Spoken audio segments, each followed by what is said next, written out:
We've been a leader in banking for more than 100 years. You'll find us here, at home, on your phone, and everywhere you go. Renaissance Bank. Understanding you. Member FDIC. Equal housing lender.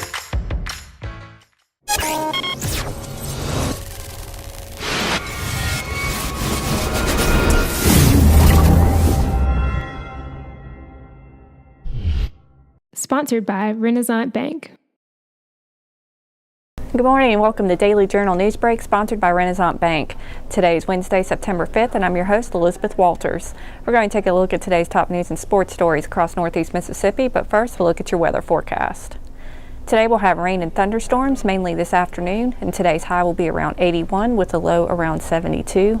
And over the next 3 days, on Thursday, afternoon showers and thunderstorms with a high of 88 and a low of 71. On Friday, partly cloudy skies with a high of 91 and a low of 72. And on Saturday, showers and thunderstorms late with a high of 81 and a low of 72. Now take a look at today's top headlines. Gordon made landfall as a tropical storm near Pascagoula overnight. So far, the storm has accounted for one death after a child was killed when a tree blew onto a mobile home. Several possible tornadoes were spotted on radar in southern Alabama in the Florida Panhandle and could be possible throughout the night in Mississippi and western Alabama. The Associated Press reports that total rain amounts of 4 to 8 inches are predicted in the Florida Panhandle and parts of Alabama, Mississippi, Louisiana, Arkansas, Missouri, Iowa, and Illinois. The storm is now a tropical depression as it moves on a path toward Arkansas. Tupelo Transit made its big debut on Tuesday. The number of riders using the system on the first day was not immediately available, but we profiled several riders we found throughout the day, including Nancy Thompson and Melanie Copperwood. They were out trying the system to see how it could be of use to them, as they are residents of Shannon and Verona, respectively. Tuesday kicked off the 13-month pilot program, and all rides are free for everyone until the end of the month. Each of the 3 lines runs Monday through Friday from 5:30 a.m. until about 7 or 7:30 p.m. depending on the route. And you can read more on djournal.com and also view our rider's guide for Tupelo Transit. And despite recent controversy, there was minimal discussion on whether or not political candidates will be able to give stump speeches during the Lee County Board of Supervisor meetings. Board President Mike Smith offered to drop his opposition, but his colleagues declined to settle the issue during Tuesday's meeting. Smith previously declined to allow Willie Allen, a county court judge candidate, to introduce himself during an August meeting. And while no supervisors objected during the meeting, Smith's actions later drew disagreement, particularly from District 4 Supervisor Tommy Lee Ivey. Ivey told the Journal that he preferred that the board not settle the issue during Tuesday's meeting because one supervisor, Phil Morgan, was absent.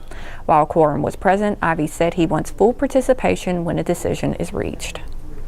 And in sports, Etowama Community College will honor a former player with a special helmet logo. Zion Ford was a freshman at ICC when he passed away in February of this year. The former Caledonia standout will be remembered with the logo, which will be on display for students and fans at home on Thursday as the Indians host East Central. Head coach Sean Cannon said that this is the first time he's gone through this as a coach with the players still having eligibility, and that when he showed the players the decal, they really liked it. ICC opened the season with a come-from-behind win over Pearl River last week. The Indians will face East Central, who fell to Northwest last week. And that does it for Newsbreak on this Wednesday. Don't forget that this show is one of the many online offerings courtesy of the Daily Journal that gets you news off the page and on the go. A new episode of the Prep Rally podcast will be available later this afternoon.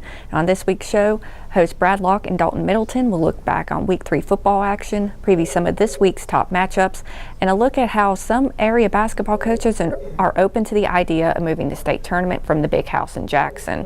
You can listen to Prep Rally on iTunes, podcast apps, or at preprally.djournal.com, and you can follow our high school sports coverage on Twitter at djournalpreps.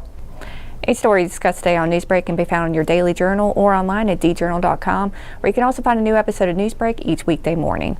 Thanks for joining us. I'm Elizabeth Walters. Have a great day.